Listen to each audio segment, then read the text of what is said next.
အားလုံးပဲမင်္ဂလာပါကျွန်တော်အခုတင်ဆက်သွားပေးမယ့်သတင်းကတော့အင်ဒိုနီးရှားနိုင်ငံမှာယထာနစီတိုက်မှုကြီးတစ်ခုဖြစ်ပွားပြီးတော့လူ14ဦးသေဆုံးဒါဇင်နဲ့ချီလူတွေဒဏ်ရာရရှိခဲ့တယ်ဆိုတဲ့သတင်းပဲဖြစ်ပါတယ်ခင်ဗျာသတင်းဆောင်ရင်ရုပ်သံလိုင်းမှာကြိုဆိုပါရစေနောက်ဆုံးရသတင်းများကိုတင်ဆက်ပေးသွားပါမယ်ခင်ဗျာ2026ခုနှစ်ဧပြီလ29ရက်နေ့ညအင်ဒိုနီးရှားနိုင်ငံဂျာကာတာမြို့နီးဘေကာစီဒေသမှာဖြစ်ပွားခဲ့တာပဲဖြစ်ပါတယ်သတင်းရလမ်းကြောင်းပေါ်မှာရက်နေတဲ့မြို့ဘက်ရထားတစ်စီးကိုခရီးဝေးရထားတစ်စီးကနောက်ဘက်ကနေတိုက်မိခဲ့တာပဲဖြစ်ပါတယ်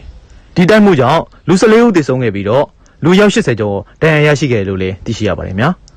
ထူးခြားတာကတော့သေဆုံးတဲ့လူတွေအားလုံးဟာမြို့ဘက်ရထားပေါ်မှာရှိတဲ့မြို့မီများကြီးတန်းခန်းထဲမှာလူတွေပဲဖြစ်ပါတယ်အကြောင်းရင်းအနေနဲ့ကရထားတစ်စီးဟာကားလမ်းအခုမှာရင်တစ်စီးနဲ့ထိခိုက်မိပြီးတော့ရက်တက်နေတဲ့အချိန်မှာနောက်ကရထားကနေပြီးတော့ဝင်တိုက်ခဲ့ရလို့အစိုးရဘက်ကပြောထားတာတွေ့ရပါတယ်များကယ်ဆယ်ရေးလုပ်ငန်းတွေက12နာရီလောက်ကြာပြီးတော့မှခန္ဓာကိုယ်တွေကိုရထားတွင်းတွေကနေပြီးတော့ခက်ခက်ခဲခဲထုတ်ခဲ့ရတယ်လို့လည်းသိရှိရပါတယ်ခင်ဗျာအင်ဒိုနီးရှားသမ္မတကိုယ်တိုင်ကလည်းဒီဖြစ်ရပ်ကိုအရေးကြီးအဖြစ်သတ်မှတ်ပြီးတော့စုံစမ်းစစ်ဆေးမှုတွေချက်ချင်းစတင်ဖို့မိန့်ပေးခဲ့တယ်လို့လည်းသိရှိရပါတယ်ခင်ဗျာယခုလိုမျိုးနောက်ဆုံးရသတင်းဆောင်တွေကိုအမြဲတင်ဆက်ပေးသွားမှာမို့ follow လေးလုပ်ထားဖို့မမေ့ကြပါနဲ့ခင်ဗျာအားလုံးကိုကျေးဇူးများတင်ပါတယ်ဗျာ